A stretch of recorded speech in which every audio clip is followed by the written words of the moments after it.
This is episode 287 of the Seahawkers podcast. I'm Brandan Schultz of the Military Seahawkers, and joining me, my good buddy and Montana Seahawker, Adam Emmert. Yeah, I'm joining you from my underground bunker while I hide out from the Viropocalypse or whatever they're calling it. Virageddon. Virageddon. I think I like Virageddon the best. I haven't heard it yet, but I think that's what we're going to go with. Okay, well, that's trademark now, so nobody steal that. Nobody steal that. I enjoy how quick you are at updating the entire scenery of your Vipocalypse. Oh wait, I just forgot what we were calling it. Virageddon. Virageddon. Your studio looks exactly the same, although you're doing the show from underground now. Well, yeah, that's the whole point. If you make it look the same, nobody knows which place you're broadcasting from. Yeah, and you wouldn't want me giving that up. No, we need to keep, what is it? Is it Spec Ops? Is that what the thing to be covert? Isn't that what they say? You were so close. It's OPSEC. I don't know the military jargon. You're the one in the Navy, so. Yeah, and it's only been, 15 years since, yeah. But, there's some other folks that have been kind of secretive over the last couple of weeks, including John Schneider and Pete Carroll. They had some press conferences that I'm sure you've talked with some other folks about at the Combine, but interesting information from there. And, not a lot of information coming out of Clowney's camp about what might happen with that. It's secrecy everywhere. That's what I'm saying. We get little bits here and there, and free agency about to kick off next week. And I'm excited for it because, yes, we'll finally get through this period. We had the opportunity to hear from Pete and John at the Combine, which, yeah, you never expect a whole lot, but what you do hear from them, you hang on every little bit of that they put out, and you dissect it every which way you can and try and get an idea of where the Seahawks are going to go moving forward. So I'm excited that next week we're going to have some real information. But before we get there, I wanted to talk a little bit, what we can come to expect in the next week, perhaps what we should be focusing on. I know a lot of folks out there. I hear a lot of people talking about things that they want versus things that the Seahawks actually need. And so I want to make sure we clarify what those two things are. I want to talk about some of the other names that are thrown out there. A lot of people interested in different prospects out there in free agency. What can the Seahawks be expected to do? We had some announcements regarding comp picks, and so the draft picks have now been finalized, the entire order throughout the NFL. So that's some interesting news. And we got some coaching changes. So we do, ahead of free agency, Adam, there's still quite a bit of stuff to talk about here. No, there absolutely is. And I like that idea of talking a little bit about needs versus wants. And, maybe some of those things end up being one and the same when we talk about different position groups and things of that nature. But yeah, I do find it interesting. Some of the things floated out there by fellow fans or other writers and other media members as to what directions the Seahawks should go here over the next couple of weeks. And to be honest, I think to begin to answer that question, we have to start with where you think this team is right at this moment. Do you believe that this next year is a championship year? Like, is this a year that you're looking at this Seahawks roster and being like, if they hit a couple things here, we've got a really, really great chance of bringing home the Lombardi Trophy? Or is this a year away in your approach, like in your mind? Yeah. I think that's the first thing we kind of have to get at, because that would affect, I think, what John Schneider and Pete Carroll do here over the next couple weeks. I think that Pete and John, they absolutely have to look at the season, much like the Chiefs looked at last season. They were almost a play away from making the Super Bowl over the Patriots. And their biggest problem for the Chiefs was along the defensive line. And they went and they addressed that issue. They addressed the back end of their defense too, getting Tyrann Mathieu. They had a full season for the most part of Patrick Mahomes. He did go down for a couple weeks, but they did have a backup quarterback that was a guy who could, at least get a couple wins here and there and keep them in play. So I think that, going into the season, especially considering where they finished last year and that they could have beaten the Green Bay Packers. They should have won the division. They were just a couple inches short of getting the NFC West title. So I think that considering all the pieces that they have on offense, their needs on defense, this can be the type of year where you go in and say, this is what we need to fix to get us where we need to be in the running for the Super Bowl in 2020. Okay, I actually tend to agree here. I think this is an all-in kind of year, which also sets you up for being in it this year and next year, and then kind of turning over the roster again, to a degree, depending on how things kind of work out. All right, so with that in mind, this idea of needs versus wants, I try and teach this to my kids because, especially when one of my girls comes up to me and says, "Dad, I really need some ice cream." And I have to explain to her, no, you don't need ice cream ever.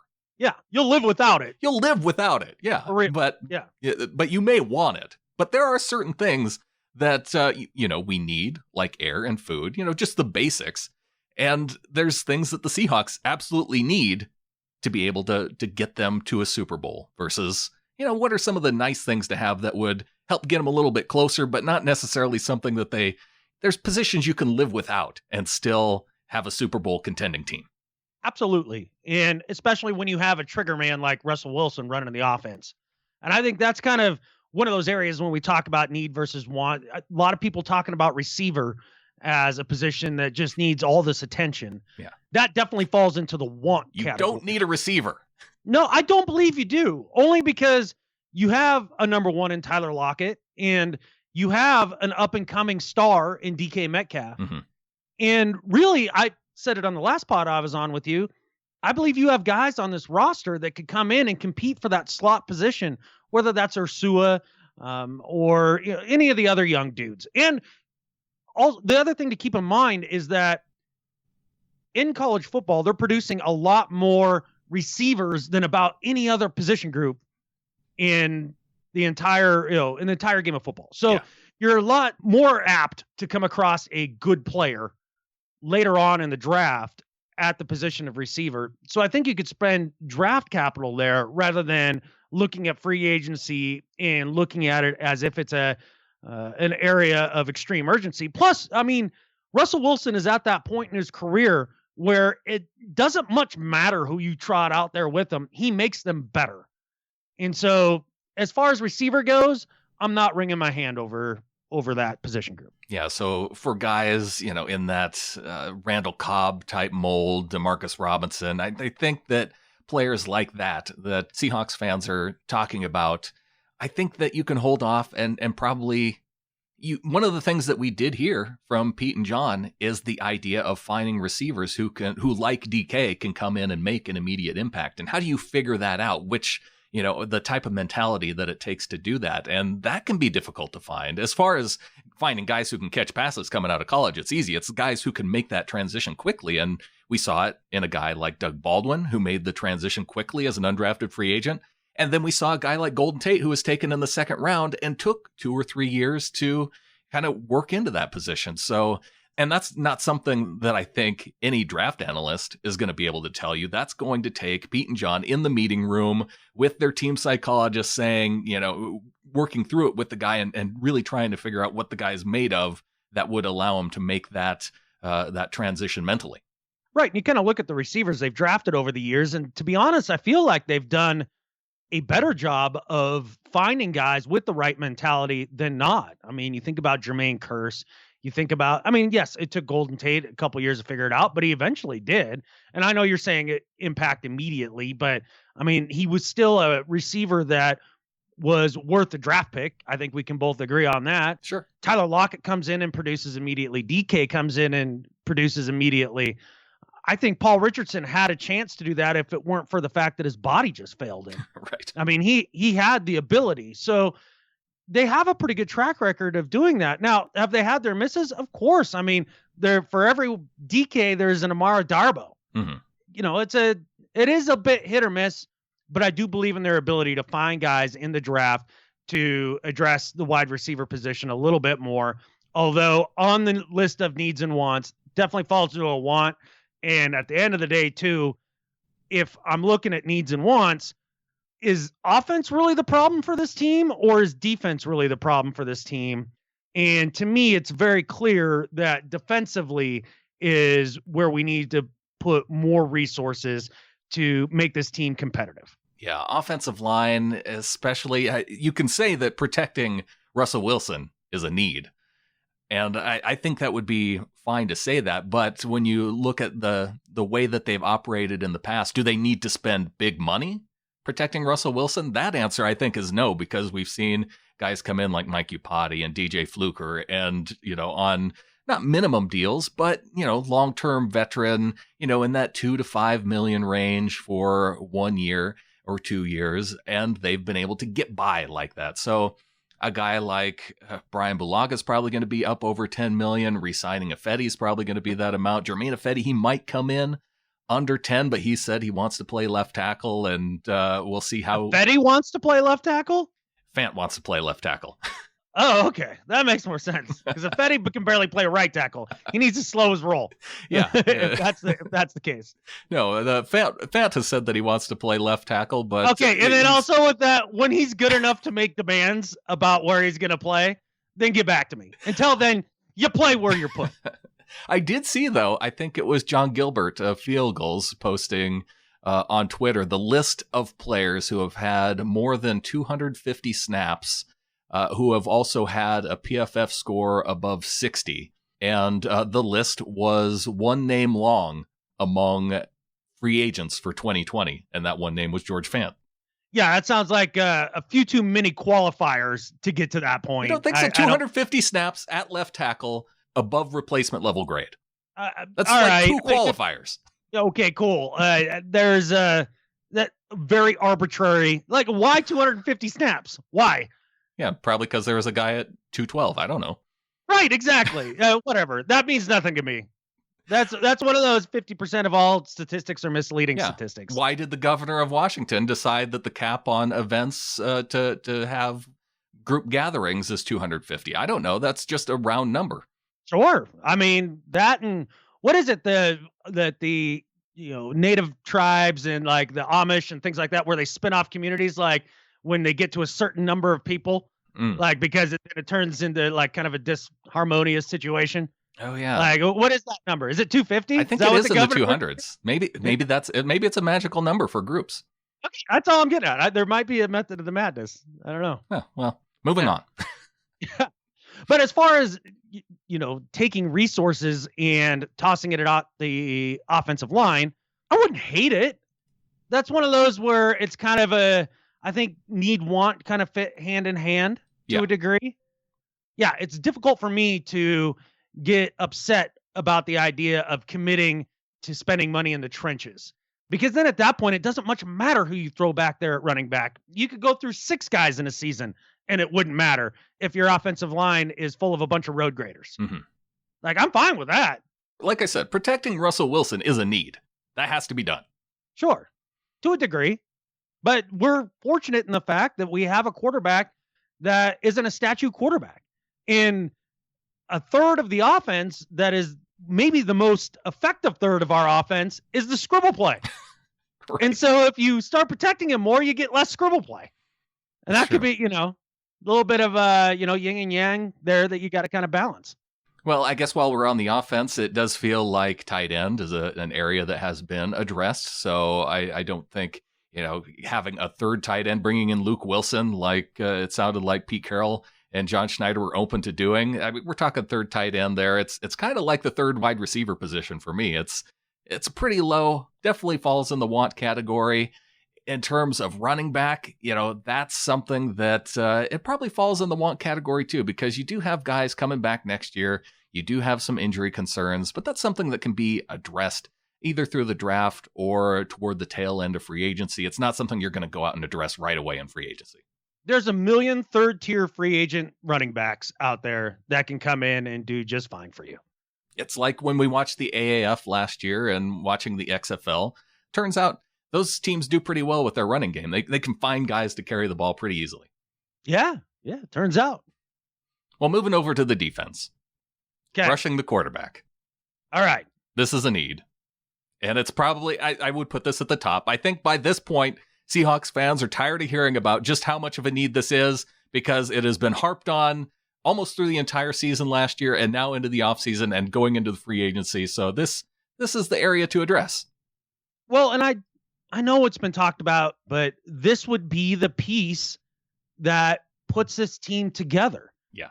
Because the symbiotic relationship between the secondary and the pass rush is a huge deal. And I know a lot of people have talked about corner and safety as places to look at. Look, we got plenty of dudes at safety. Plenty of dudes. There's no reason to go out and spend hardly anything resource-wise on safety for this upcoming season. It's ridiculous. McDougald and Diggs are a good tandem. And if one of them goes down or takes a step back or whatever it is, you drafted Blair high for a reason. Okay? There's plenty of depth there. So I don't see any reason to spend money there. And then you talk about the corners.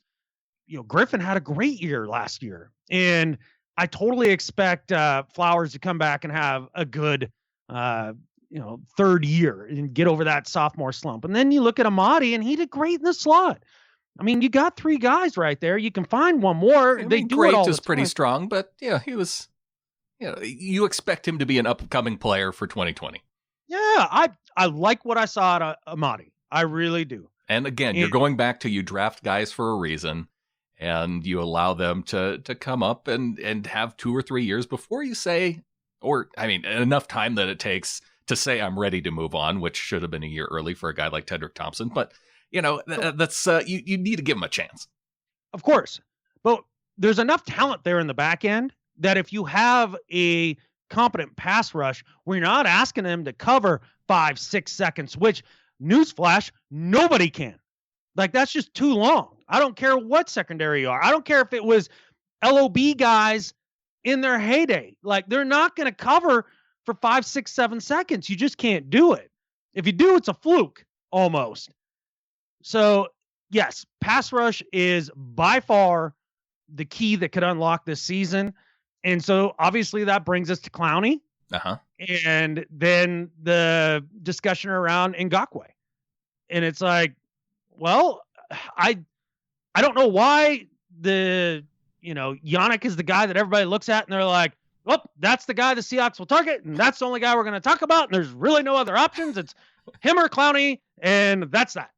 I'm very confused by that conversation. Yeah, especially when they're different types of players. I mean, Clowney is a guy who can rush the passer. He's strong against the run. I feel like he's the more complete player between the two guys. So when you're talking about the idea of allowing Clowney to go off and join a team like the Giants or the Colts, which, aren't Super Bowl caliber teams. He said at the end of the season he wants to play for a team that's going to go to the Super Bowl. He doesn't want to mess around playing for a team, 16 games for a team that's going to end up going nowhere at the end of the season. So those kind of reports seem like plays to try and maybe up the Seahawks price a little bit, which we heard from news reports that they're looking, coming out of the combine of doing an $18 to $20 million deal for Clowney. And that's nice. But, they're probably going to have to come up from that. That's just where, they negotiate with agents at the combine. Everybody's there. And that's where they try and get an idea of what agents can get for their clients. So that's probably going to be higher from that. We hear that the Giants might be interested at $23 million. And yeah, that might be the case, but the Giants fall into that category of a team that's not going to be competitive for a Super Bowl. So that is, I see that, and it's merely a play, I think, to get a little more money out of the Seahawks and trying to get up. I think what we'll see is you average those two numbers together, $21.5 million, and that's what Clowney stays in Seattle for. Yeah, it's interesting that you bring up 21.5, because I guess in my head, I keep looking back and I'd be like, 21 seems about right. Sure. Hey, we'll pay you what you're worth, and you're worth every penny of that. But, I mean, if we're going to actually be competitive for a Super Bowl, I mean, we got to save a couple bucks here, man. Yeah. And he does seem to like the culture. He does seem to like Pete Carroll. He does seem to like his fellow players. And people talk about injury concerns with him. Well, I mean, yes, he did get injured last year, but he was a warrior, man. He played through that crap. That's all I needed to see right there. He missed a couple games, but he was there for the big moments and played well. And that's all you can ask out of a dude. If at all possible, he'll strap it up and give it to you. And that actually sounded way worse than it should have. But but the point being is, I think Clowney is worth every penny. He is the Michael Bennett type player for this defense and that defensive line, who is versatile enough and has what Chris Sims calls the catfish, the play up ability. Like that is who Clowney is. So I believe you sign him, and then you look at second tier defensive ends like Cliff Averill was thought as being back in the day when they brought him in to be the complementary pass rusher to Michael Bennett. And there are guys out there who I believe fit that mold that you don't have to trade for, like Ngakoue, and give up like a second. You could actually, bring him in for $8, $9, $10 million rather than top tier money and giving up draft picks. And I mean, Robert Quinn is one of those guys that I look at and think of in that mold. There's a bunch of different dudes. So, and with a deep edge rushing free agency class, I don't understand, again, the media's framing this of, well, it's either Clowney or Ngakoue, and that's it, and good luck, Seattle. There's a lot of options. I do think the Ngakoue thing, it's one that I'm having a hard time wrapping my brain around, the Seahawks being interested in him rather than Clowney, because if Clowney does go, I just don't understand. You're going to have to pay Ngakoue upwards of that $21.5 million amount anyway. He's going to get that Frank Clark type of salary that he got from the Chiefs last year. So you're going to pay that in addition to losing Clowney and then giving up one of the draft picks that you potentially got from Clark leaving anyway. Why didn't you just keep Frank Clark, who you knew fit with the style of your team, and now you're bringing in a guy that you have absolutely no information on, and you're going to pay him that same type of contract? That just, it doesn't make sense to me. It doesn't make any sense. And Clowney fits what you like to do. He fits in with the team. He can play at a high level in your scheme. And I mean, holy cow, there are other edge rushers for days to roll the dice on to see if there's anything left in the tank. Guys like Bruce Irvin, Vic Beasley. I mean, some of these guys that, have high pedigrees that maybe it didn't just pan out for them at different stops, but they could come in and they could pop for you. Or guys, like I said, I think Robert Quinn is like the perfect guy for this. Like, that's the guy I look at and I'm like, he produces everywhere he goes. But he's not a name for some reason. Yeah. And I just think you could get him for a song. And now you got that 1-2 punch. And then maybe LJ Collier comes on as next year. Or Rasheem Green. Yeah, exactly. They have depth, and maybe you can bring back a guy like Quentin Jefferson too. And he doesn't fall into that edge role specifically, but if you're talking about a group of guys who can be all complementary and rotational pass rushers, then I think he would fit into that group as well. And I think it sounds like you and me both kind of agree the idea that Jaron Reed is not one that you absolutely need to bring back next year, because he falls into that category of guys that the Seahawks have gone out. And if you're looking specifically for a player who can sometimes rush the passer, but is really good at stopping the run, those guys are generally available. They are, for a lot less than what Jaron Reed has said that he wants.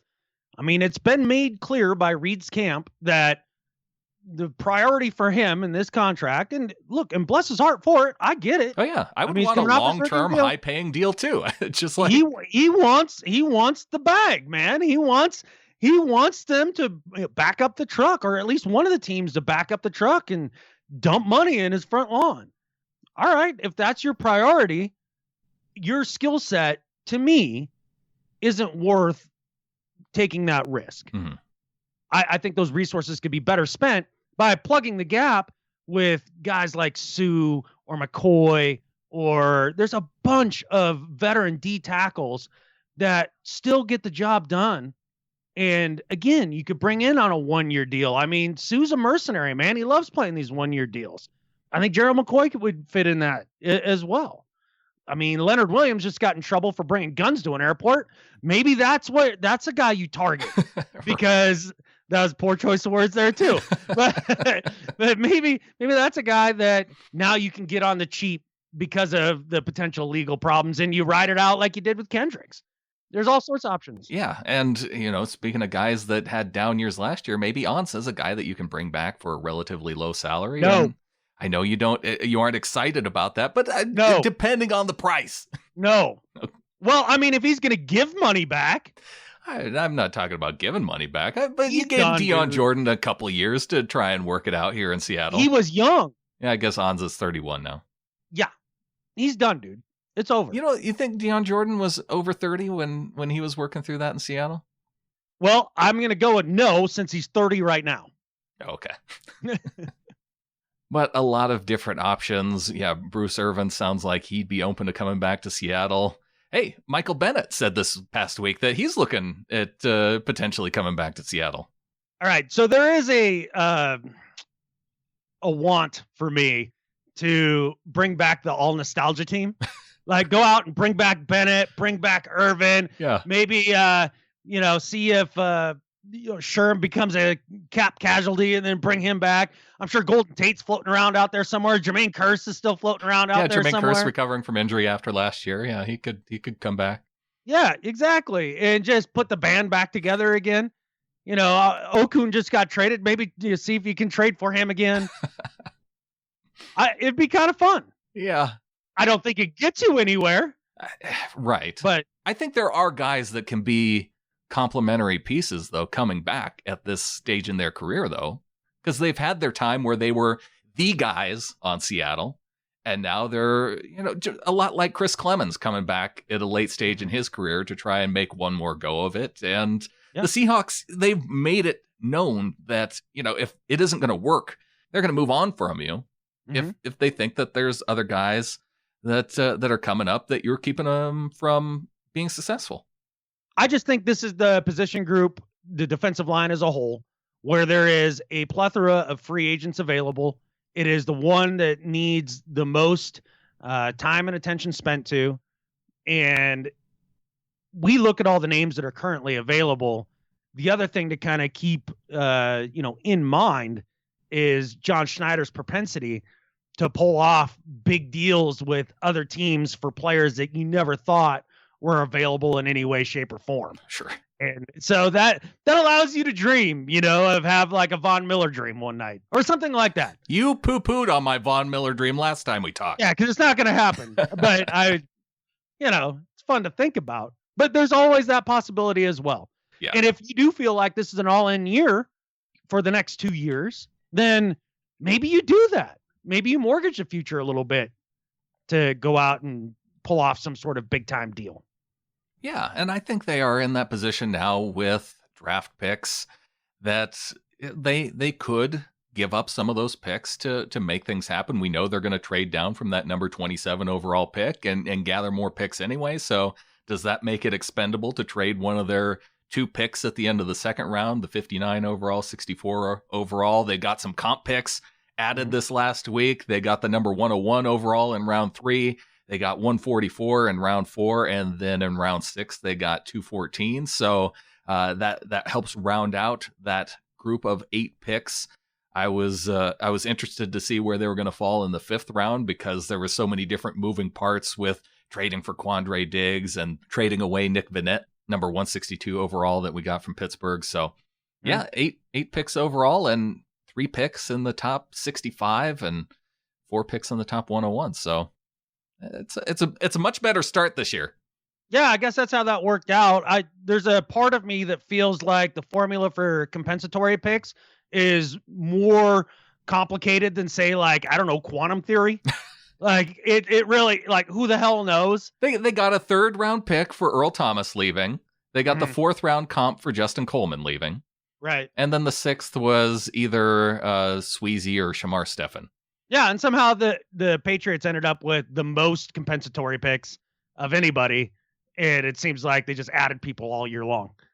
Yeah. Well, there is a trick to it. It's like picking up... It's why the Seahawks went after a guy like Greg Olsen, I think, who doesn't count toward the comp pick formula versus a guy like Austin Hooper, who is going to be available and he's going to count against you if somebody leaves. Well, I mean, that might be one of the reasons that they did that. The other might be that Greg Olsen is a markedly better player than Austin Hooper ever dreams of being. Sure. Well, but in terms of a long-term option, I think Hooper is probably a team that's looking for a more long-term, younger player who would look toward Hooper. Hey, man, if you want to overpay for underneath mediocre production, have at it, man. Like, that's cool. I love underachieving, overpaid guys, especially when they're young. That it's really cool. It's a great way to build a team. That's what Austin free Hooper would be my agency number is one all target. about, Adam. Let's not pretend that's why guys like Hit free Clowney. agency? That's why guys like Clowney don't hit free agency. It's because they're generally good enough to get what they're asking for from the team that they're currently with. Is there any way you think that Clowney signs before free agency begins? I could see it happening on Friday. Really? Yeah.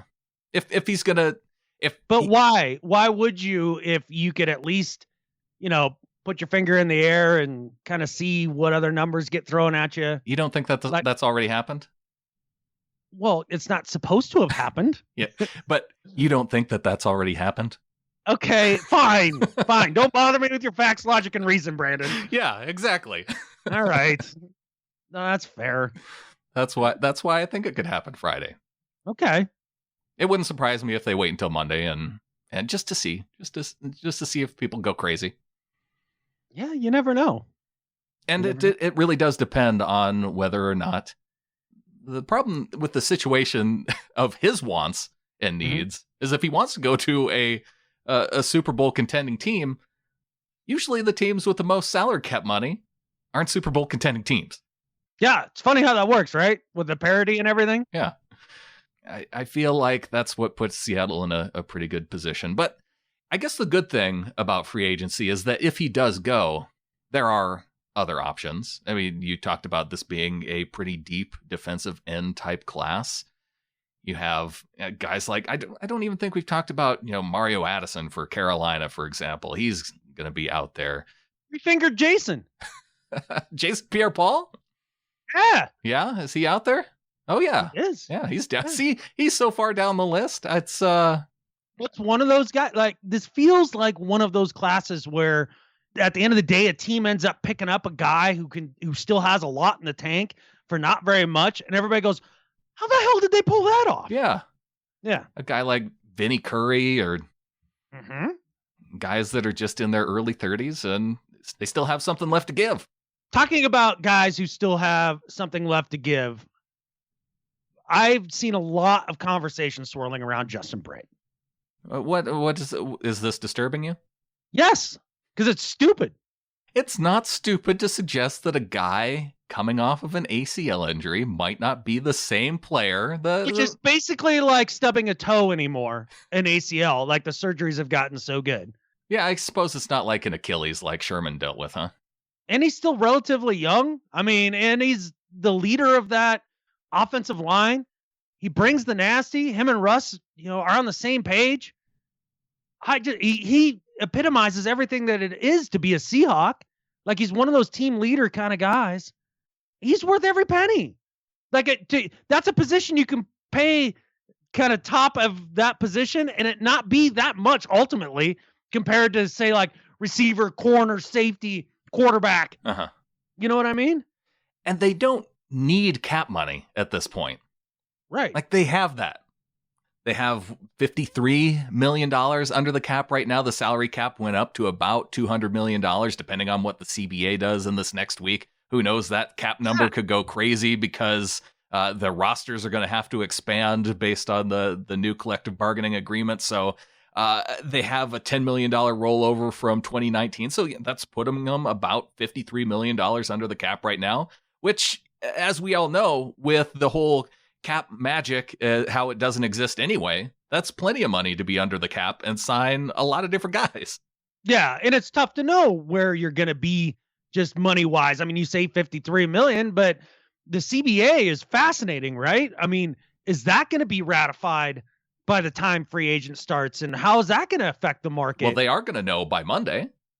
For sure? The vote, the deadline to vote is Monday or this weekend.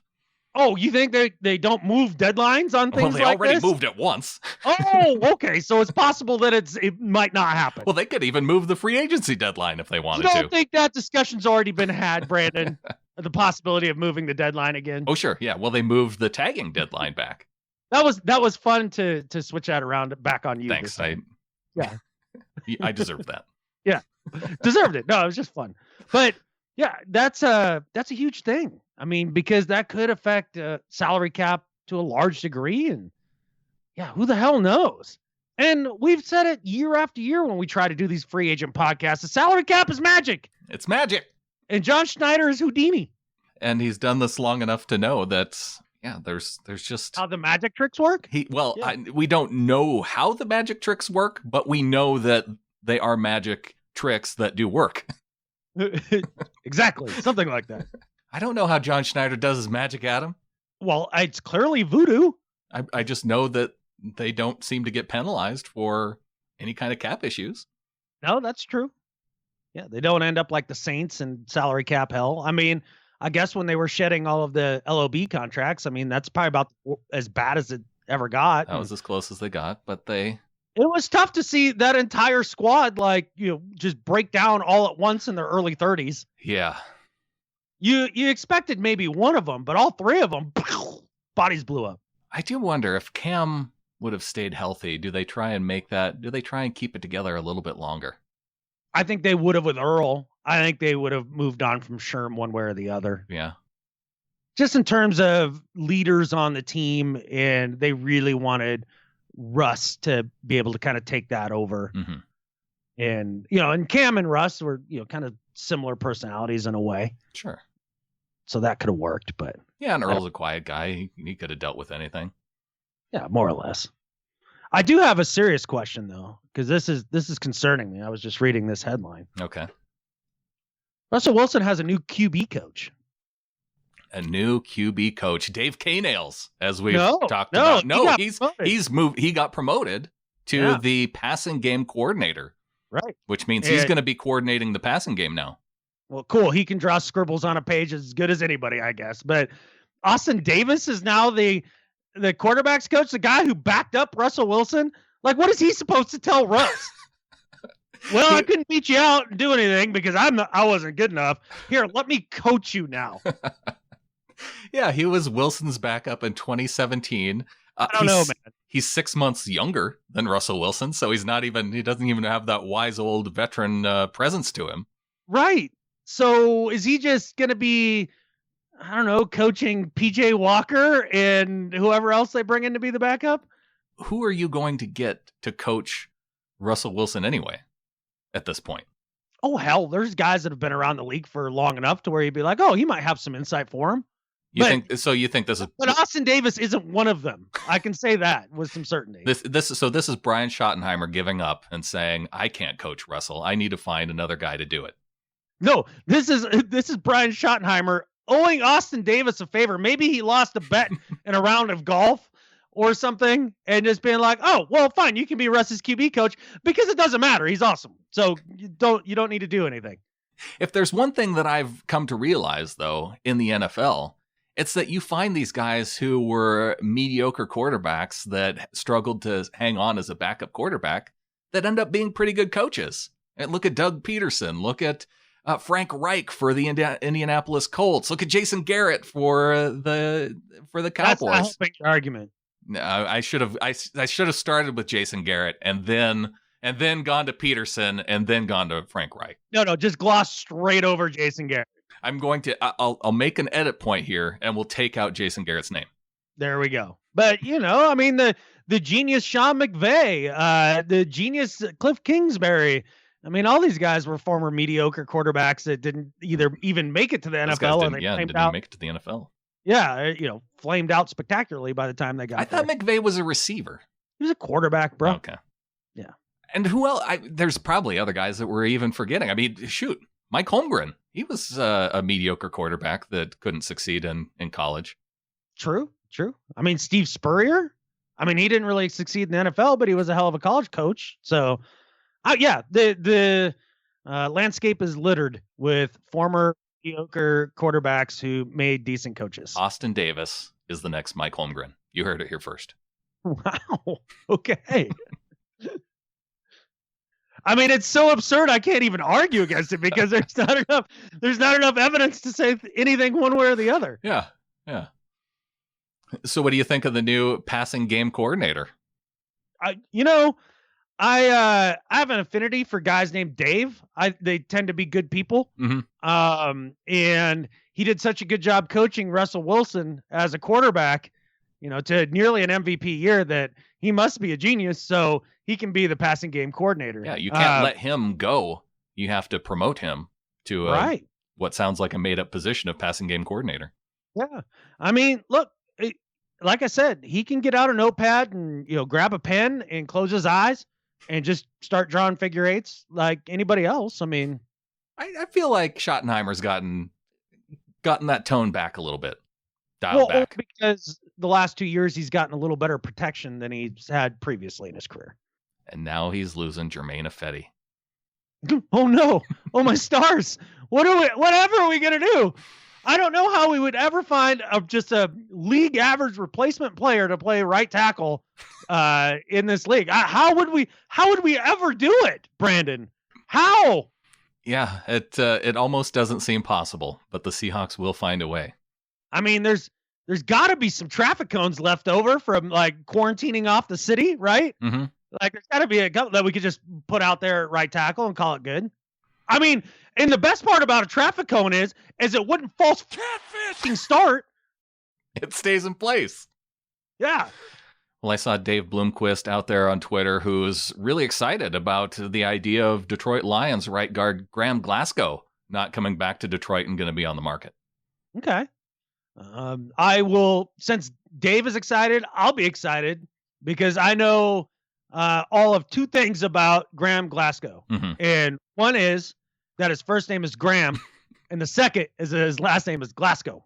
I think Dave probably doesn't know much about Glasgow either, but just going off the strength of his mustache is like, this is a guy that he looks like a Seahawks offensive lineman. Like from the Mike Holmgren era. Just pull up a picture of him. He looks like a dude who would have played guard for Mike Holmgren. See, it's tough because the line between mustache and good mustache is really hard to he does walk that line. I mean, there's only so many Tom Sellecks in the world, Uh-huh. All right, Graham Glasgow. Here he is. Oh, no. You're not into the stash? Yeah, you know what? Honestly, he can actually pull it off. I changed my mind. I had to look at a couple more pictures. Yeah, that's a dude that I would see roll out of an F-350 in Casper, Wyoming, with a gun rack in the back and, mud up and down his jeans and spitting a little tobacco out of his mouth and, probably put up about 30 miles of fence that morning. And yeah, was adept to wear the mustache. Yeah, if you bring this guy in, you can't get rid of Justin Britt, though. Those guys would be like best buddies, I think. Oh my God, yeah. Can we get rid of Techno Thursdays and make them Redneck Thursdays then? If Graham Glasgow is on the Seahawks, there will be no Techno Thursdays. This is a guy that's going to show some leadership in the locker room and make sure that doesn't happen. He'll nip short shorts in the catfish, bud. I know that. Luke Wilson not coming back if Graham Glasgow's on the team. No, because he's afraid of his mustache. Okay, I'm all in on Glasgow now. With some guys on the defensive line that I saw an article out there where Jim Moore of 710 ESPN was saying that the Seahawks, the headline of the article, the Seahawks will be better served by signing Armstead over Clowney. Okay. Going with Eric Armstead from the San Francisco 49ers. Right. Rather than re-signing Jadeveon Clowney. Right. So you're better off signing a third fiddle instead of a first fiddle? That was my takeaway from the argument, because you have a dude like Armstead who, what success did he have prior to Joey Bosa? Yeah, he's going to have to give half of his next contract to Joey Bosa. He should. Right? He owes him. Yeah, the Bosa brothers, they've made him a little richer. There's no doubt. So yeah, the third best guy, arguably, maybe the fourth, on the 49ers defensive line would be the better guy to bring in and pay He's gonna be asking for upwards of $20 million, I bet. I've been out on Armstead since the second the Niners drafted him. He does not have the body type to be a good freaking defensive lineman. He's too lean and too tall. Yeah. That rarely works. And it worked pretty well when he had a lot of different guys around him. Well, exactly. Yeah, that seems like a mistake to me. Yeah. And Ndamukong Suh, could he be back in the Pacific Northwest? Portland native? Yeah. Do you want it, though? I mean, I wouldn't hate it. I don't know. Hey, I'm out on Suh. That's fine. I don't have like a strong argument other than I think he can play. I don't particularly care for the man and his personality. He just doesn't seem like an all-out effort type of guy every single play. No, yeah, that's why he's had a longer career. I mean, he's doing the Revis playbook. And keep getting them checks, Sue. I'm not mad. Yeah, from teams that aren't making the playoffs, too. So, I mean, that just tells me something. Well, I mean, he made the playoffs with the Rams 2 years ago. Oh, he just happened to end up with the Bucks.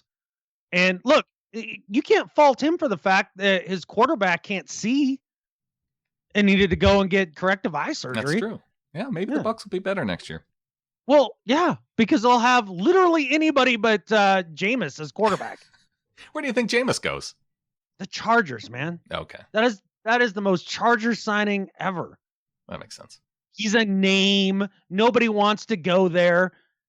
And yeah, Bruce Arians is going to put up with that. I heard somebody float out the Raiders the other day, and it's like those turnovers I'm pretty sure John Gruden's head would literally explode. He would literally murder Jameis Winston before the end of the season.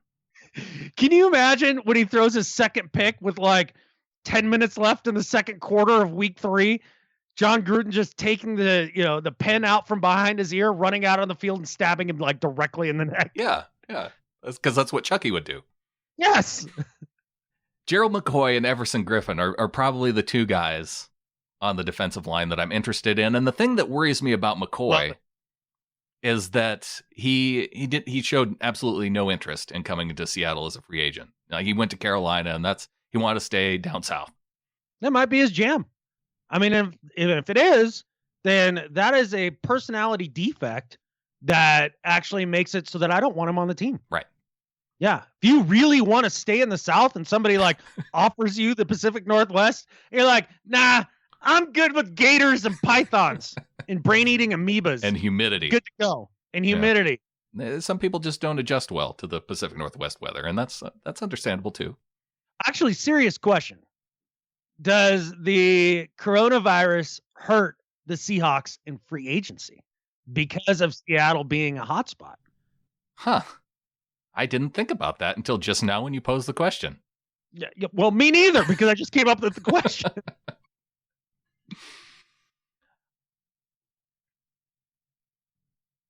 I would think that by the time, people... That's the thing. It's hard telling, not knowing how long this thing is going to kind of play out. Like, if it just goes away in a couple months, like if we kind of get it under control and all that. Is the player married and has kids? Then maybe the answer is yes. Maybe. I don't know. This topic is depressing me. I feel like we need to move on. Okay, that's fine. It was something I thought about, and maybe other people have thoughts about it. I don't know. It's just something to keep in mind. I will keep it in mind. That's an interesting question. Yeah. Well, let's move on to potential draft information, because the combine did happen. I feel like the mock drafts, Adam, are starting to ramp up.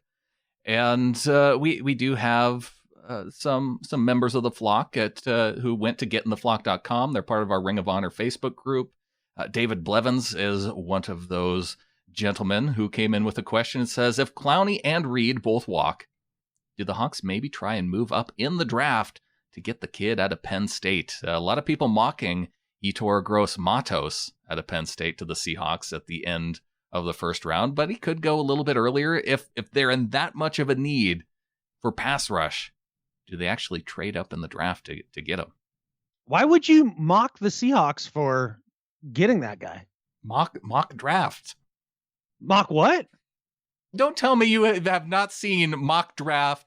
You haven't seen mock draft 11.0 by so-and-so from CBS Sports. Yeah. Okay. That was the one time we get to bring up mock drafts on the show when I'm on. You can bring it up with the other nerds if you want, but we're not talking anything about what player has been mocked to the Seahawks. It's stupid. Okay. Yeah. So to answer David's question, I mean, not because he brought up mock stuff and he's not stupid, but to answer his question, I don't know. Maybe he might. They might trade up. My gut says that they won't. I mean, that's not their MO. I mean, they did trade up for Earl, right? Or did they stay in their spot? No, they actually did. They trade. It's one of the two. They stayed in their spot. No, I think they stayed in their spot for both of them because the number 6 overall was their pick that year, and then the 15 overall was the one that they got in the trade with Denver from the year before. Yeah, you're right. Okay. I don't think they did any trading. I think the one trade they did, Irvin, they traded back for. I don't think they've traded up in round 1. So I would say it's highly unlikely. It is unlikely. But then again, I mean, John likes to zig when we all think he's going to zag. It seems to me that when you're drafting at the end of the first round, that the way they grade players, you're talking about second round graded players. And by that time, there's probably lots of second round graded players that you have, which is why they move back and they take one of their other second round graded players. Right. And you've heard John Schneider talk about it a million times, the way that he views the draft. He views the draft in tiers, not rounds. And the difference being is, well, just because he's the, 30 or 30th pick, he was a first rounder. That's amazing. No. He's like, maybe the top 12 players in the draft are like tier 1, 13 through, 50 are all fairly comparable depending on their position, right? You could be in your fourth, depending on how he does his tiers, they could be in the 4th tier by the time they get to at the end of round 1. Oh, wow. How you think he has 63 tiers of guys? I don't know about 63. I'm just saying there might be, if you have like an elite home run type prospect, maybe there's 3 of those guys. And I'm just saying there's no cap or limit to where how the tiers work out. I want there to be a tier limit. This has to be renegotiated. No, there are no tier limits. I can't have just tiers running willy-nilly everywhere. Just who knows how many tiers. No, you're right. There's probably as many tiers as you want, depending on the actual draft. That makes sense. God, you've been really smart this podcast. Look, when you and I have a 2-week break, I have to dial in. It dials me in when you and I are talking now. But you brought up the COVID-19 thing too, so we're just both on our game today. Oh yeah. Well, and really, I brought a huge congrats to us. Yeah, I think we're amazing, and the first half of the show has been amazing, and I can't wait for the gold that we spin here in the second half of the show. Let's do it. Getting into the second half of the show, and Adam, how's things going in your bunker? Have you counted up all of your rolls of hoarded toilet paper and put them neatly in a corner yet?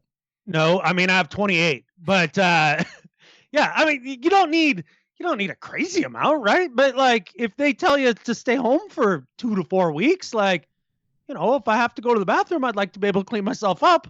That doesn't seem crazy. No, and that's a pretty, I think, reasonable amount to have on hand. Yeah, I didn't need to go out and buy 17 years worth of toilet paper. It doesn't go bad though. 17 years, you're covered. It'd be good, and pile it up in my living room and do swan dives into it, Scrooge McDuck in his vault with all of his gold coins. You could make a pretty decent couch out of if you went to Costco and got 8 or 10 of them. Yeah. Toilet paper and duct tape, and that can be your couch. I think that would definitely be the way to go. I mean, maybe that's what people were doing, and everybody was making fun of these hoarders, is they were making toilet paper couches. You don't know. You don't know. You give people the benefit of the doubt. Yeah, you Netflix and chill on a pile of Charmin and tell me it's a bad time. XFL making some news this last week, though. The Seattle Dragons are set to play in front of an empty stadium with the governor of Washington limiting group sizes to 250 people. Yeah, and I also just saw a headline that all the March Madness games, no audience. All of them? All of them. Yeah. I do have to say, though, I am team humanity on this issue. Yeah? Like, I want people to live. This isn't political for you? I mean, is that a political stance? You don't think that the Democrats spawned a brand new virus and unleashed it in China to somehow get over to America and infect everybody to make the stock market tank, to make Trump look bad right before the election? How do you not believe that, Brandon? How? I mean, I will read that and subscribe to the newsletter just because I do find conspiracy theories entertaining. But, if... But yeah, I mean, like, I think we're all on team. Let's make sure that, as few people die of this as possible. And I mean, let's be real. Like, one of the things like I got to take into consideration is that every one of my neighbors is either over 60 or has massive health problems and are close to 60. Sure. So, me bringing that home. And you travel a lot. And I travel a lot. I'm supposed to go to the Seattle area in 3 weeks. We'll see if that happens. I don't know. But yeah, you try to, I think these measures to protect the people who are vulnerable are, they're prudent. I think it's a good idea. I know a lot of people compare it to the actual flu, but I mean, this is something new. I mean, with the actual flu, we have vaccines that people can go and get every year or, whenever they need a shot for it. And so when there is something new, it's, going to the science part of it, that people don't have a natural immunity built up among the population with regard to whatever's going around now. Right. And I mean, this is a very simple thing to wrap your head around. I mean, if you're out there being like, well, this is the flu is worse. Well, dude, you're not really using your noodle. Because if you just look at the response of, say, I don't know, the world, that this is a little more serious than the flu. It's not the end of the world. Like, this isn't the movie Outbreak. I'm not, betting on the fact that I need Dustin Hoffman to go out and find a catfish monkey to make a serum so that we all don't die. And Donald Sutherland's about to blow up a town on the California coast. That's not happening. But it's also not the flu. I'm glad we don't have Donald Sutherland as our president right now. Yeah. He's been very ineffective in the president role in all the movies where he's been president. Yeah, it hasn't been a shining moment for him, that's for sure. But they keep throwing him in there because the voice is majestic. He does have a majestic voice. I do have a solution for this problem, though. Donald Sutherland or the coronavirus? More the coronavirus, and this is maybe a solution. Does it involve Donald Sutherland? Is he a Rams fan or a 49ers fan? If so, then yes. Oh, okay. You just have to act as if your hands have touched some LA Rams clothing or maybe a 49ers jersey, if that helps. Because if you imagine your hands, constantly touching those types of clothing items, you treat them as if, if you stick it in your eye or toward your face, it'll burn. And it reminds you to wash your hands frequently. Oh, yeah, that makes a lot of sense. I hadn't really thought about that. Yeah. That's a good theory by you. Life tip. Does the Rams' new logo make your eyes burn? I don't know what they were thinking with that Rams logo. Was there any thinking? No, probably not. They're like, I got an idea. Let's put a giant LA on there, take the Chargers logo and bend it into a Rams horn? Yeah. And then we'll use a yellow outline on a blue hat so that the colors make it look like it's not even close to LA Rams colors. Well, they're changing the colors. Yeah, but not to green. Well, okay. The LA because of it, it's a blue hat over top of the blue is what you're saying. Because if you have the blue toilet tabs that you put in the toilet and then you pee in there, it turns green. Right. Effect. It's the same effect. Rams logo is the same as peeing into a toilet with the blue flushy tabs. Exactly. I agree. By the way. I mean, it's science. Color theory. Yeah, exactly. Well, on another XFL topic, the Seahawks were at the last Dragons game and scouting PJ Walker. So I do find this interesting in the sense of if you're PJ Walker, and of course, when you started playing in the XFL, you were just hoping to get another shot back into the NFL, right?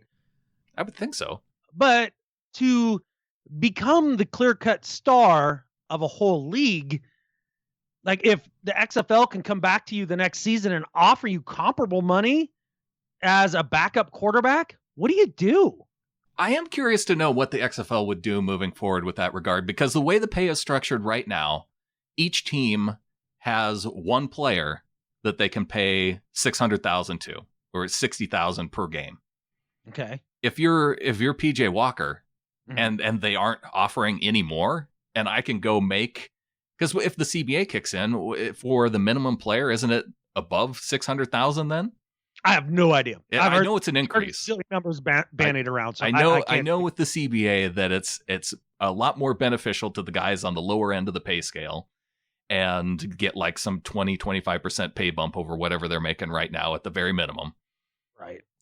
Would you want to be an anonymous backup versus an XFL star? What's the average backup quarterback salary? It's got to be above league minimum. I imagine it's got to be in the $2-3 million range, doesn't it? I mean, it doesn't have to be. But for a guy that... I mean, Geno Smith, for example, was right, making about $1 million. So, yeah, I mean, I think we all can agree that PJ Walker's as good as Geno Smith, right? And would you rather double your pay or not double your pay?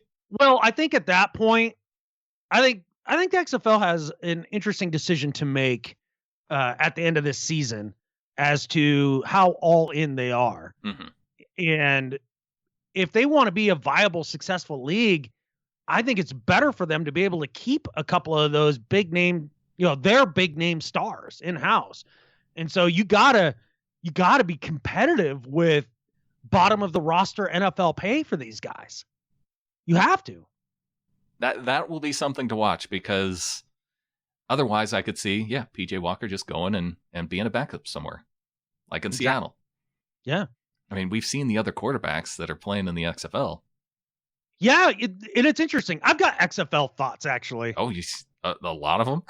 Well, more just about the quarterback position, and just the idea that it took so many of these coaches so long to find the correct quarterback to play. Mm-hmm. It's very interesting to me. Well, they didn't have that much of an offseason. So what? Like, I could have told you that Matt McGloin was going to blow, okay? And after watching Luis Perez go out there in the AAF or the AFL or whatever the hell it was called. AAF, right? yeah. Yeah, and be a competent player. Like, I knew that he was a better player than Matt McGloin. Like, that was, I knew that. I knew that Brandon Silvers sucked all the balls all the time, and that BJ was better. Yeah. I knew that. And lo and behold, BJ is better. Like, that was very easy to see. And you go down the list of these different teams. I mean, they finally just benched Cardale Jones and put in their backup, better player. There was a battle. There was a literal quarterback battle between Connor Cook and PJ Walker. Yeah. Connor Cook, who is a dumpster fire of enormous magnitudes. He was terrible at Michigan State. Terrible as a Raider. I never understood that. Yeah, it turns out I'm noticing a consistent theme here of guys who in the NFL would drop back and be a pocket passer versus guys who are mobile and, can move around and having success in a league like the XFL. In the league, like all the leagues, Brandon, because this is the difference now in professional football. You cannot have a statue. You can't have a statue of a quarterback. You just have guys that line up on the edge and they know at 7.5 yards where you're going to be standing, and they can tee off. That day and era is long freaking gone. You can't, unless you're a veteran and can make quick decisions or have an offensive line that can protect you well.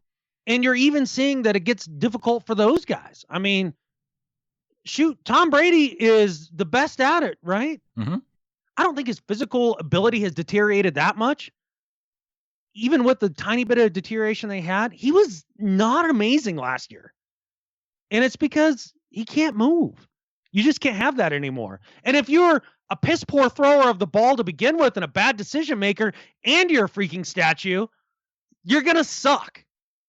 And that's what we found out. Which is what we found out. Yeah. So it's been interesting to watch, and I like it. I like the XFL. It's not something I'm going to clear out my schedule for. No, but if it's on. But I love that I was sitting around the other day. I was like, oh crap. There's football on. How about that? Cool. All right. Yeah. Hey, it's kind of like when we get a new member of the flock in the off season. It's like, oh, hey. Some people that are way too kind.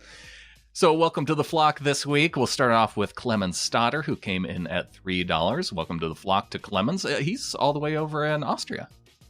Holy smokes, really? Yeah, that was our Group 4 winner.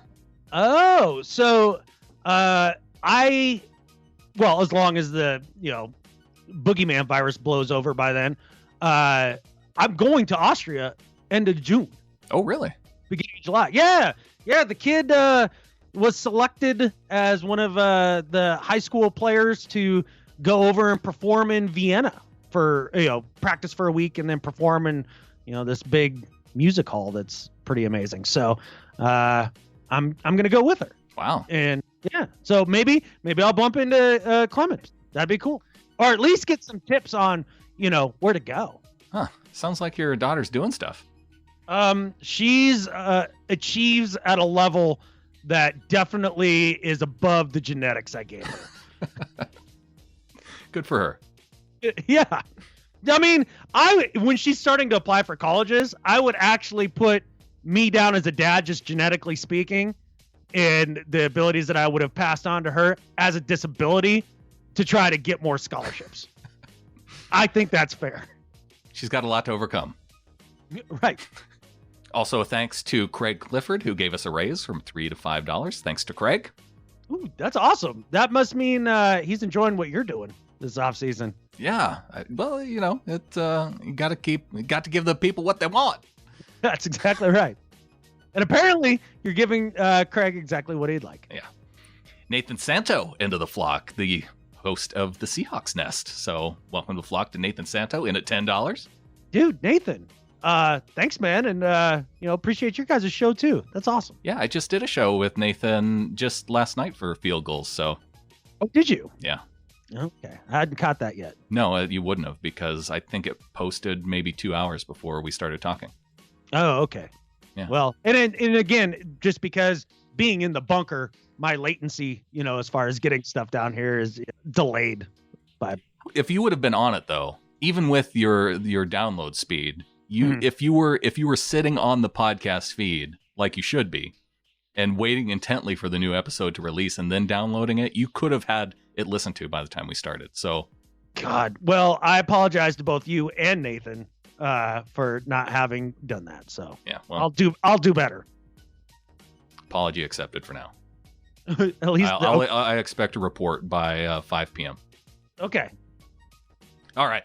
I do expect a few of you to send me an email. Those of you who are prize winners, week 10, Kevin, week 9, Pete's Clowneys, and week 11, Justin from Your Picks Don't Count. I need to get your email addresses so I can get prizes out. I've gotten all the top 10 prizes out, and I'm working my way through weeks 7 through 16. And so if you were in that category, I have what's left of the prizes from the Pick'em League, and now I'm giving people a choice of who's left and letting them go through the list of what's left. So that's what we're doing. Well, yeah, get after it, guys, because for Justin, his picks did count, and so exactly. You got to win out of the deal. Got to win out of it. So yeah. So let me know. Come get your prizes, man. And getintheflock.com if you want to help support the show through the off season, and get notified when shows come out and all that kind of jazz. Yeah. That's the place to do it. Absolutely, bud. One of our members of the flock, Leo, came in, says, I was listening a second time to the Greg Olsen signing podcast, and I'd like to submit the following to regroup the non-Seahawks NFC West teams. Catfish, the 40 Carter Rams. Okay. So that way we can group all the teams together as the 40 Carter Rams. 49ers, Cardinals, Rams, all combined into one name. Okay, I thought the middle was like Carter, not Cardi. No, we don't. I don't think we play a team named the Carters. That's why I was confused. Yeah. That works for me. Okay. Yeah. Just have to enunciate the D a little. Maybe we can come up with an acronym. Maybe that works better. Yeah. Okay. So, Leo, Adam says your idea sucks. Come up with a better idea. Do not put words in my mouth. I was just thinking because that's better than anything we did. Right. Yeah, he's at least trying.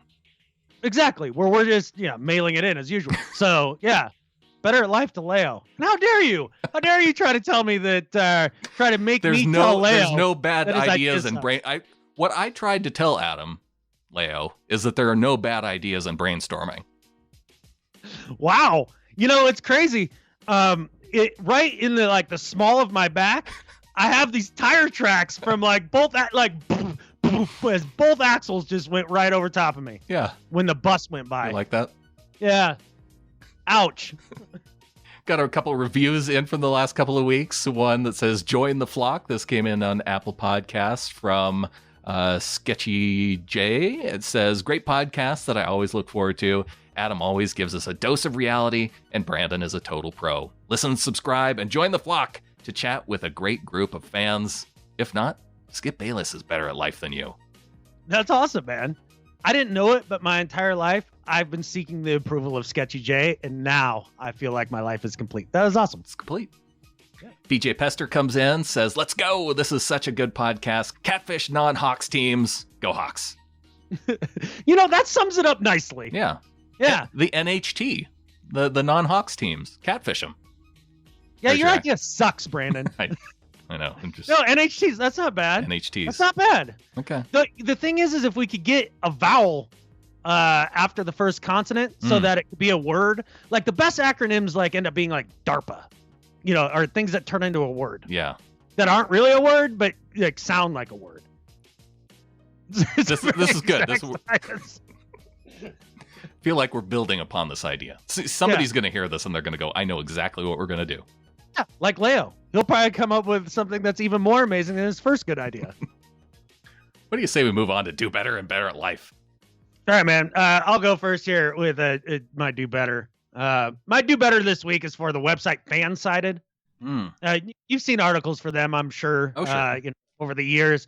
In this article, the headline is so stupid that the writer didn't even put their name in there in a byline. So I can't even call out the writer for it. They were too ashamed to add their name to it. So title of the article: did the Rams already miss their Super Bowl window? Catfish! Duh! Yes! And apparently they don't listen to the podcast because we told you all about this when they were ramping up to their, quote, Super Bowl window where they lucked into one when the league decided that football needed to work in LA, and they made sure that they got there for a year. We said that right out of the gate that this free agent signing that they did and this mercenary style approach to building a team would ultimately backfire, and that they overpaid a crap quarterback in Goff, Joe Flacco 2.0, that they overpaid for Todd Gurley, who was the second coming of Walter Payton. And I don't know if you remember this, Brandan, but we were right.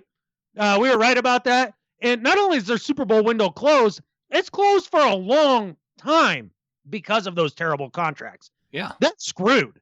Between bad contracts and not having draft picks, right? Right. Oh, yeah. And then I forgot about trading all your draft picks away for the right to overpay Jalen Ramsey. So that's cool. Yeah. And so at the end of the day, the guys that don't understand that the Rams are dead now, do better. Yeah, you should have written this article a while ago and saying it definitively. The Rams have missed their Super Bowl window. Period. The question's been answered. You guys are way behind. Not question mark. Yeah. Yeah. Catfish Rams. Well, my do better this week is also for a site that promotes NFL type information, but it's actually NFL.com. And Cynthia Freeland recently, she has built this incredible model to generate the best picks for each team. Taking in all the information, and actually it quotes in the mock draft. I know you didn't want to talk mock drafts anymore, Adam, but we're doing it here.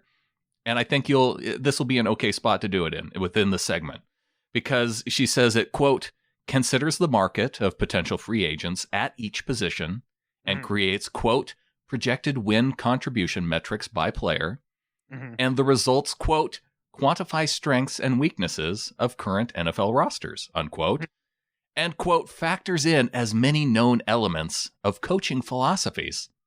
So as you can see, this model has been built taking many different things into consideration for each Sure. team. Sure. It's powered by Skynet. Yeah. She didn't put that in there, but I can imagine that Skynet has something to do with this. Absolutely. And I think the Mayan calendar is calculated in as well. It turns out, she says, it examines each season's on-field results, objectively analyzing what happened while identifying the trends and strategies that led to success or failure. Oh my catfish, dude! Not quite the Mayan calendar, but it's close. So with all this input put in and more, her data suggests that the most logical first-round selection for the Seattle Seahawks is, wait for it, I'm waiting, a cornerback. The Seahawks will draft a cornerback according to Cynthia Freeland's model in the first round of the NFL draft. Something that's never once ever been done before by the Seahawks of the Pete Carroll regime. Draft a cornerback with their first selection overall. And that's what the model is predicting. Cynthia Freeland, your model, for all the things that it didn't take into consideration, is the fact that this is something that the Seahawks don't do. Do better. Yeah, so I have a theory about Cynthia Freeland. I mean, I've seen her like little prognostications based on the rise of the machines and AI and all that crap, right? Yeah. Like over the course of the last year or so at NFL.com, and she gets a lot of play for it as well. I tend to think that she is somebody who just memorized big math terms and bought a TI-92 calculator from back in the day. Yeah. Like the big brick-sized one, and like just is plugging variables in. I think she legit knows math, Adam. Come on now. I don't know, man, because these things don't make a lot of sense. And not only did she pick a corner, but what's the threshold of arm length that we know about Seahawks cornerbacks? That Pete Carroll likes to get dudes with 32-inch arms. Right. AJ Terrell of Clemson has 31.25-inch arms. And he clearly won't fit in the system because of that. Baby T-Rex arms are not going to get you they're frowned upon by Pete Carroll. That's true. So, you know what else is frowned upon, Brandon? What's that? Is getting an hour and 28 minutes into the podcast and realizing that the deck stopped recording or never started. Good thing I have my backup. Okay. You bonked me and everything. I know. I hit the button. Son of a catfish.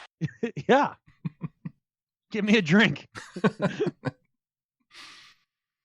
Well, you know who's not going to get better at life? Me. You. Yeah, that makes sense. But I will give better at life to the XFL. Okay. Because as Hector Mark pointed out in the Ring of Honor, that they did the really cool thing about coming back after the Dragons, who aren't the Sea Dragons, they're the Dragons. I've got that down now. It only took you half of the XFL season to figure it out, but that's cool. I'm a slow learner. But the Dragons and the Renegades, they went down to the wire, and PJ Walker took a knee with time left on the clock with fourth down. And the referee came out and said, well, the game's over because we said it was over. I mean, time, schmime, whatever. Doesn't much matter. I said so. What's 2 seconds left on the clock when you're down by one score and a potential conversion? Correct. Yes. So the referee basically came out and gave a response that my mom would often give when I was growing up, because I said so. The one I can't stand more than any other phrase in parenting. And the XFL, to their credit, came out the next day and we're like, our bad, we screwed it up, and we're moving this guy somewhere else, and we're going to get crap right. And when we get crap wrong, you're going to find out about it, oftentimes in real time, because they, kind of let you in on the conversation, as these refs have it in many occasions. Yeah. And then even after the fact are, humble enough, have enough transparency, and, actually care about what the fans think to offer an apology when they get stuff wrong. I mean, that's way better than a different football league that we follow quite a bit. So to the XFL, better at life than Skip Bayless. Yeah, juxtapose that with the terrible missed pass interference call that led to the Rams going to the Super Bowl, and the NFL didn't even come out and say anything because we told Sean Payton we were sorry, and he came out and and let everybody know that we said we were sorry. So we don't need to issue a statement. And then we'll put in a rule change. So to make everything better the next year, and then completely spend the entire year trying to figure out how we can make the rule so that everybody hates it and we can not bring it back the following year. Oh, sure. Yeah, a little bit like the Steelers Super Bowl, where you get jobbed on a couple calls there and you don't really get an apology until 10 years after the fact by the referee, kind of, behind the NFL's back. Yeah. To a team full of players that weren't even playing at the Super Bowl, coached by a different dude. Right. I mean, it still helped, but the fans, but yeah, man, imagine how much better you would have felt as a fan if the league would have said something like the week after that game. Yeah, we screwed up. Yeah. Bill Levy's not going to is not going to ref a Super Bowl anymore. There we go. Make me feel a little better. I'd have felt better at life, or better about life. That's for sure. My better at life this week is for Nesby Glasgow, who lost his battle with cancer at the end of February, just back on February 25th. A guy who we've had on the show a couple different times. And he was a guy that he actually reached out to me at one point and said, hey, it's been a while. That's awesome. How about we talk? And I can't say that I've ever had a former player for an NFL team ever do that. So right. Definitely endeared me to Nesby Glasgow, and hearing from him personally when I guess I hadn't seen the article about him even battling cancer when I talked to him last. And so, yeah, it was tough to hear that news that he passed away and lost his battle with cancer. A star at the University of Washington. Is an 8th round pick by the Baltimore Colts in 1979. Came back to Seattle in 1988. Played 5 seasons to finish his career. I saw the Colts who put out a statement, and they put out some interesting statistics on his career. They said in his 14 years in the NFL, he racked up 15 interceptions, 17 fumble recoveries, and had 9 sacks. And with those 3 stats combined, since the AFL-NFL merger, there's only been 13 guys in the NFL to put up those kind of numbers. Wow. And 5 of those 13 are Hall of Fame dudes: Rod Woodson, Brian Dawkins, Ray Lewis, Junior Seau, and Charles Woodson. So he's in company with 8 other guys that didn't make the Hall of Fame, or 7 other guys that didn't make the Hall of Fame with those types of numbers. And I guess Woodson hasn't made it yet, but he's going to be a Hall of Famer. So I include him in there. But impressive career overall, and just, man, what a genuinely nice guy to talk to. Yeah. He had, was not a big guy in the NFL and always talked about how he liked laying the wood as a safety, so as defensive back. And for Nesby Glasgow, better at life than Skip Bayless. Well deserved, and a really, really genuinely nice guy, and a friend of the show, and he obviously will be dearly missed. And good for you, man. I'm glad you wrapped up the show with that. Yeah, he. It's a bummer. It's especially hitting the off season, and you kind of look for those guys to talk to. And he was on my list of guys that I wanted to definitely reach out to in the off season and get back on. So. Sure. Bummer that, and best wishes to all his family members as well. And I think with that, Adam, there's only one thing left to say. Go Hawks. Go Hawks.